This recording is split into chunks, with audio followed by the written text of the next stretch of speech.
ஹைதராபாத்ல முனகனூருன்னு ஒரு கிராமம் இருக்கு.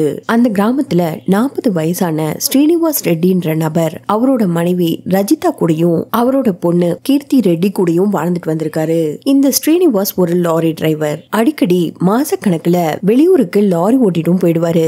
ஸ்ரீனிவாஸ் வேலைக்கு போனதுக்கு அப்புறம் அந்த வீட்ல அவரோட மனைவி ரஜிதாவும் கீர்த்தி மட்டும்தான் தனியா வாழ்ந்துட்டு வந்திருக்காங்க. அக்டோபர் 10, 2019 அன்னைக்கு வழக்கம் போல ஸ்ரீனிவாஸ் வெளியூருக்கு லாரி ஓட்டிட்டு போயிருக்காரு. வேலைக்கு போன ஸ்ரீனிவாஸ் வேலையை முடிச்சிட்டு அக்டோபர் 25, 2019 அன்னைக்கு தான் வீட்டுக்கு திரும்ப வந்திருக்காரு. அவர் வீட்டுக்கு வந்தது ராத்திரி 9 மணிக்கு. அந்த சமயத்துல அவரோட வீடு வெளிப்பக்கமா தாழ்பால் போட்டிருந்திருக்கு. அப்போதான் ஸ்ரீனிவாசுக்கு ஒரு விஷயம் ஞாபகம் வருது. ஸ்ரீனிவாஸ் ஊருக்கு போயிருந்த சமயத்துல அவரோட பொண்ணு கீர்த்தி அவருக்கு கால் செஞ்சு அவங்க விசாகப்பட்டினம்ல இருக்க ரிலேஷன் வீட்டுக்கு போறதா சொல்லியிருக்காங்க. ஆனா அவங்களோட அம்மா ரச்சிதா கீர்த்தி கூட வராங்களா இல்லையான்ற விஷயத்த அவங்களோட அப்பா கிட்ட சொல்லல. ஸ்ரீனிவாசும் அந்த விஷயத்த அப்போ கீர்த்தி கிட்ட கேட்க மறந்து போயிருக்காரு. ஒருவேளை அம்மா பொண்ணு 2 பேருமே விசாகப்பட்டினம் கிளம்பி போயிருப்பாங்கன்னு நினைச்சுக்கிட்டு ஸ்ரீனிவாஸ் அவர்கிட்ட இருக்க ஸ்பேர் கீயை எடுத்து வீட்டு கதவையும் ஓபன் பண்றாரு. வீட்டை திறந்து உள்ள போன ஸ்ரீனிவாஸ் அங்க பொருட்கள் எல்லாம் செதறி இருக்கிறத பார்த்து அதிர்ச்சி அடைஞ்சிருக்காரு. நம்ம வீட்டுல இல்லாத சமயத்துல அம்மாவும் பொண்ணும் ஏதாவது சண்டை போட்டிருப்பாங்களோன்னு பயந்துகிட்டே அவரோட மனைவி ரஜிதாவுக்கு கால் பண்ணிருக்காரு. ஆனா அவங்களோட போன் ஸ்விட்ச் ஆஃப். உடனே அவரோட பொண்ணு கீர்த்திக்கும் கால் பண்றாரு. காலை அட்டென்ட் பண்ண கீர்த்தியோ, அப்பா நான் வைசாக்ல தான் இருக்கேன், நீங்க வீட்டுக்கு வந்துட்டீங்களான்னு கேட்டிருக்கா. ஸ்ரீனிவாசும் ரொம்ப நிதானமா நான் வீட்டுக்கு வந்துட்டேன், அம்மாவும் கூட இருந்தா போனை கொடுன்னு கேட்டிருக்காரு. அப்போதான் கீர்த்தி அம்மா என் கூட வரல, அவங்க வீட்டுல தான் இருக்காங்கன்னு சொல்லியிருக்காங்க. கீர்த்தி கிட்ட பேசினதுக்கு அப்புறம் ஸ்ரீனிவாஸ் இன்னுமே அதிர்ச்சி அடைகிறாரு. நம்ம கிட்ட சொல்லாம ரச்சிதா எங்க போயிருப்பான்னு அவருக்கு ஒரு சந்தேகமும் ஏற்படுது. உடனே அக்கம் பக்கத்துல இருக்கவங்க கிட்டயும் அவரோட ரிலேஷன்ஸ் கிட்டயும் விசாரிக்கிறாரு. எல்லாருமே ரச்சிதாவை பார்க்கல, பேசலன்னு தான் சொல்லியிருக்காங்க. இன்னைக்கு ராத்திரி வெயிட் பண்ணி பார்க்கலான்னு ஸ்ரீனிவாசும் ரச்சிதாவுக்காக கொஞ்ச நேரம் வெயிட் பண்ணிட்டு தூங்கவும் போயிருக்காரு. அடுத்த நாள் காலையில எழுந்ததும் முதல் வேலையா ரச்சிதாவுக்கு கால் பண்ணி பாக்குறாரு. அப்பவும் அவங்களோட போன் ஸ்விட்ச் ஆஃப். அடுத்து கீர்த்திக்கு கால் பண்றாரு. காலை அட்டென்ட் பண்ண கீர்த்தி நான் வீட்டுக்கு தான் வந்துட்டு இருக்கேன், பயப்படாம இருங்கன்னு சொல்லிட்டு காலையும் கட் பண்ணிட்டு கொஞ்ச நேரத்திலேயே வீட்டுக்கும் வந்து சேர்றா. கீர்த்தியும் அந்த வீடு இருக்க கோலத்தை பார்த்து ரொம்பவும் ஷாக் ஆகி நான் ஊருக்கு போகும்போது எல்லாமே வெச்ச இடத்துல தான் இருந்தது, இப்ப ஏன் இப்படி இருக்குன்னு தெரியலன்னு சொல்லிட்டு அவளும் எல்லார்கிட்டயும் போன் பண்ணி விசாரிக்கிறா. இப்படியே மதியமும் ஆகுது. அது வரைக்கும் ரஜிதா வீட்டுக்கு வரல. இதுக்கு மேல காத்துட்டு இருக்க கூடாதுன்னு நினைச்ச ஸ்ரீனிவாஸ் உடனடியா பக்கத்துல இருக்க போலீஸ் ஸ்டேஷனுக்கு போயிட்டு தன்னோட மனைவி காணாம போயிட்டதா ஒரு மிஸ்ஸிங் கம்ப்ளைண்ட்டையும் ஃபைல் பண்றாரு. போலீஸும் ரஜிதாவோட வீட்டுக்கு வந்து பாக்குறாங்க. அதுக்குள்ளவே கீர்த்தி கலைஞ்சிருந்த எல்லா பொருட்களையும் அந்தந்த இடத்துல எடுத்து வச்சிருக்கா. இருந்தாலுமே போலீஸ் அந்த வீட்ல ஏதாவது ஆதாரம் கிடைக்குமான்னு சோதனை பண்ணி பாக்குறாங்க.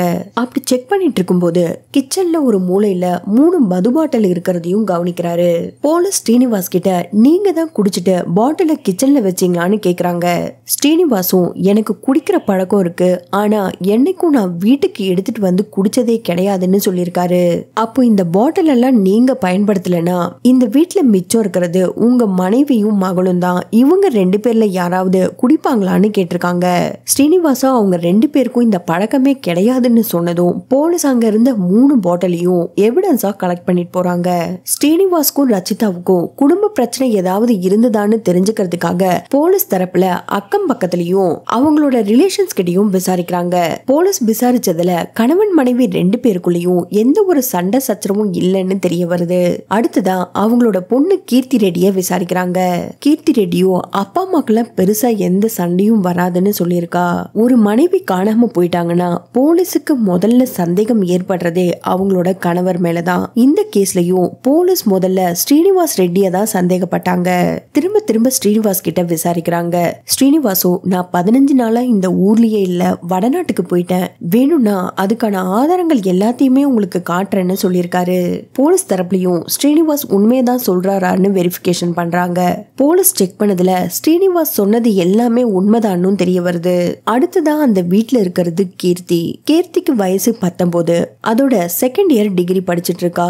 திரும்பவும் போலீஸ் கீர்த்தி கிட்ட விசாரிக்கும் போது ஏதாவது ஒண்ணு மறந்துருப்பீங்க, நல்லா யோசிச்சு பதில் சொல்லுங்கன்னு சொல்றாங்க.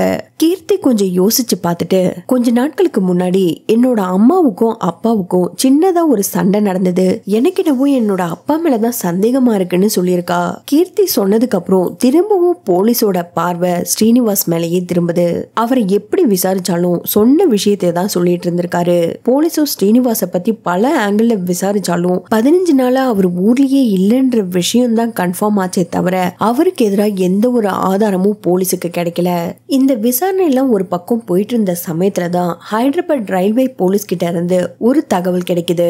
ரயில்வே போலீஸ் கிட்ட இருந்து வந்த தகவல் என்னன்னா, ஹைதராபாத் ரயில்வே ட்ராக்ல 40 வயசு இருக்கக்கூடிய ஒரு பெண்ணோட உடல் இருக்கிறதா தகவலையும் கொடுக்கறாங்க.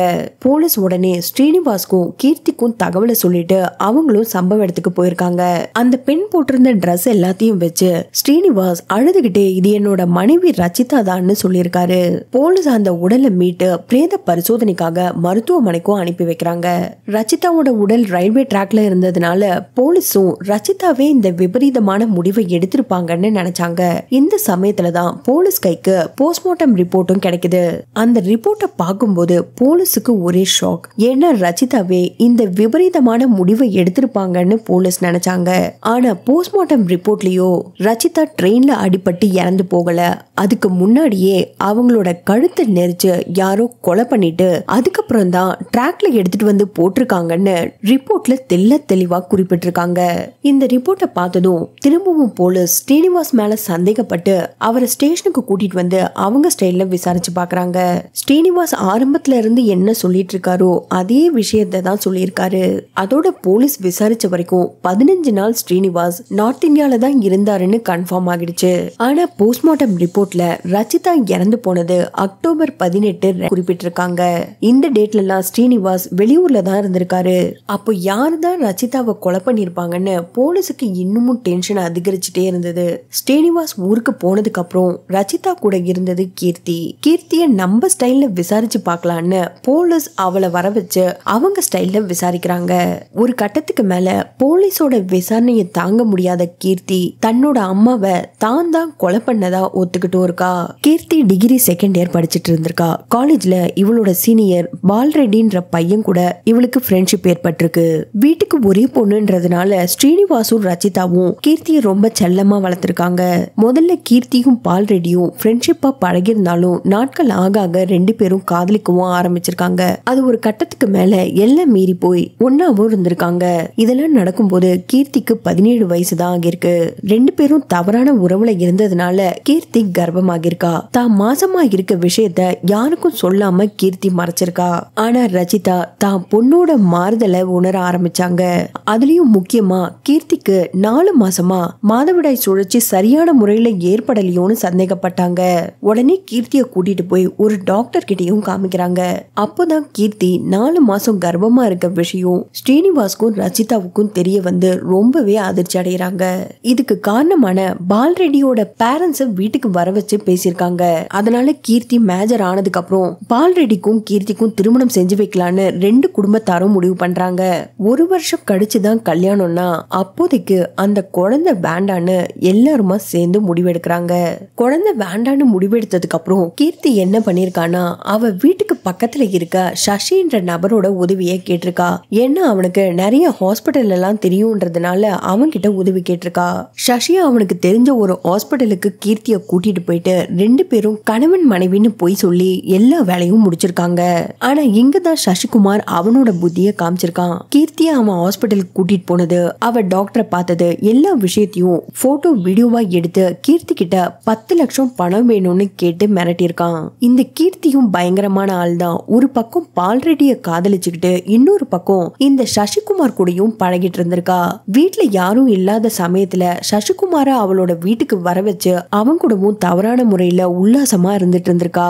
கீர்த்தி கிட்ட 10 லட்சம் பணம் கேட்டது மட்டும் இல்லாம பால்ரெட்டிய கீர்த்தி கல்யாணம் பண்ணிக்கிட்டாலும் கல்யாணத்துக்கு அப்புறம் தான் கூடவும் ஒன்னா இருக்கணும், அப்படி ஒத்துக்கலனா நம்ம 2 பேரும் உல்லாசமா இருக்கும் போது எடுத்த வீடியோஸ சோசியல் மீடியால வெளியிட்டுருவேன்னு மிரட்டியிருக்கான். சசிகுமாருக்கு முதல்ல பணத்தை கொடுத்து சமாளிக்கணும்ன்றதுக்காக கீர்த்தி தன்னோட அம்மா ரச்சிதா கிட்ட தனக்கு 10 லட்சம் பணம் வேணும்னு கேட்டிருக்கா. ஆனா அதுக்கு சரியான காரணத்தை சொல்லாததுனால ரச்சிதா தர முடியாதுன்னு மறுத்திருக்காங்க. இந்த சமயத்துலதான் ஸ்ரீனிவாஸ் ரெட்டி 15 நாள் நார்த் இந்தியாவுக்கு கிளம்பி போயிருக்காரு. ஸ்ரீனிவாஸ் ஊருக்கு போனதுக்கு அப்புறம் அந்த வீட்டுல அம்மா பொண்ணு 2 பேர் மட்டும்தான் இருந்திருக்காங்க. அக்டோபர் 19, 2019 அன்னைக்கு ரச்சிதா சீட்டு பணம் கலெக்ட் பண்றதுக்காக வெளியூருக்கும் போயிருக்காங்க. ரச்சிதா வெளியே போனதுக்கு அப்புறம் அந்த வீட்டுல கீர்த்தி மட்டும் தனியா இருந்திருக்கா. இந்த சமயத்தை பயன்படுத்திக்கிட்டு கீர்த்தி பக்கத்து வீட்டுல இருந்த சசிகுமார அவளோட வீட்டுக்கு வர வச்சு 2 பேரும் சந்தோஷமா இருந்திருக்காங்க. அந்த சமயத்துலதான் வெளியே போன ரஜிதா திரும்பவும் வீட்டுக்கு வராங்க. வீட்டுல தன்னோட பொண்ணும் சசிகுமாரும் ஒன்னா இருக்கிறத பார்த்து ரஜிதா பயங்கரமா கீர்த்திய திட்டி அடிச்சிருக்காங்க. அதோட சசிகுமாரையும் வீட்டை விட்டு வெளியே போன்னு சொல்லிருக்காங்க. அவன் வெளியே போனதுக்கு அப்புறம் கீர்த்தி கிட்ட, நீ ஒரு பக்கம் பால்ரெடியே காதலிச்சிட்டு இருக்க, இன்னொரு பக்கம் இவன் கூட இந்த மாதிரி எல்லாம் செஞ்சிட்டு இருக்க, இந்த விஷயம் பால்ரெடிக்கு தெரிஞ்சா எவ்வளவு பெரிய பிரச்சனையாகும்னு உனக்கு தெரியுமான்னு திட்டிருக்காங்க. ரஜிதா திட்டினதுக்கு அப்புறம் வீட்டை விட்டு வெளியே போன சசி கீர்த்திக்காக வெளியவே காத்துட்டு இருந்திருக்கான். கொஞ்ச நேரம் கழிச்சு வீட்டை விட்டு வெளியே வந்த கீர்த்தி சசி கிட்டையும் பேசியிருக்கா. அப்போ சசி, உன்னோட அம்மா இருந்தா நம்மளுக்கு பிரச்சனை தான், அதனால அவங்கள கொலை பண்ணிடலான்னு சொல்லியிருக்கான். கீர்த்தியும் சரின்னு சொல்லியிருக்கா. அன்னைக்கு ராத்திரியே சசி தூக்க மாத்திரைய வாங்கிட்டு வந்து கீர்த்தி கிட்ட கொடுத்துட்டு போயிருக்கான். அடுத்த நாள் ரஜிதா சாப்பிடுற சாப்பாடுல கீர்த்தி அந்த மாத்திரைய கலந்திருக்கா. ரஜிதாவும் அந்த சாப்பாடை சாப்பிட்டு நல்லா தூங்கிருக்காங்க. அவங்க தூங்கினதுக்கு அப்புறம் சசி அந்த வீட்டுக்கும் வந்திருக்கான். எந்த காரணத்து கொண்டும் ரஜிதா பாதியில முடிச்சிட கூடாதுன்றதுக்காக 2 பேரும் மிளகா பொடிய ரஜிதாவோட கண்கள்ல பூசி விட்டுருக்காங்க. அது மட்டும் இல்லாம கீர்த்தி அவங்க அம்மா மேல ஏறி உட்கார்ந்து அவங்களோட கழுத்தை நெரிச்சு கொடூரமா கொலை பண்ணிருக்கா. ரஜிதா இறந்து போயிட்டாங்கன்னு கன்ஃபார்ம் பண்ணதுக்கு அப்புறம் அவங்க வீட்டுல இருந்த சீட்டு பணம் 10 லட்சத்தை எடுத்து சசி கிட்ட கொடுத்து அனுப்பியிருக்கா. அடுத்ததா 2 பேரும் ரஜிதாவோட உடலை என்ன பண்ணலான்னு யோசிச்சிருக்காங்க. முதல்ல அவங்களே தவறான முடிவை எடுத்த மாதிரி எல்லாரும் நம்பணும்ன்றதுக்காக ஃபேன்ல மாட்டி விட முயற்சி பண்ணிருக்காங்க. ஆனா அந்த பிளான் அவங்களுக்கு கை கொடுக்கல. இதனால என்ன பண்ணணும்னு தெரியாம ரஜிதாவோட உடலை 3 நாட்களா அதே வீட்லயே வச்சிட்டு இருந்திருக்காங்க. 3 நாளா ரஜிதாவோட உடல் அந்த வீட்லயே இருந்ததுனால பயங்கரமான துர்நாற்றம் வீசவும் ஆரம்பிச்சிருக்கு. அதுக்கப்புறம் தான் 2 பேரும் ரஜிதாவோட உடலை ட்ரெயின் தண்டவாளத்துல போட்டுடலான்னு முடிவு செஞ்சு சசி அவனோட எர்டிகா காரை எடுத்துட்டு வந்து அதுல ரஜிதாவோட உடலை எடுத்துட்டு போய் ட்ரெயின் தண்டவாளத்திலையும் போட்டிருக்காங்க. ட்ரெயின் எதுவுமே அந்த ட்ராக்ல வராததுனால ரஜிதாவோட உடல் எந்த ஒரு சேதமும் ஆகல.